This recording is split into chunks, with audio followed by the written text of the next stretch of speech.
Ini bagus ya resep ini buat buang lendir. Isinya adalah tadi jahe, kunyit sedikit, sama serai, sama kencur. Ini ya sebenarnya buat promil juga bisa.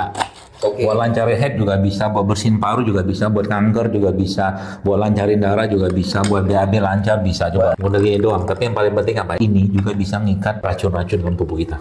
Jadi bayangkan ya, kalau orang bilang hidup sehat itu susah, mahal. Gini doang.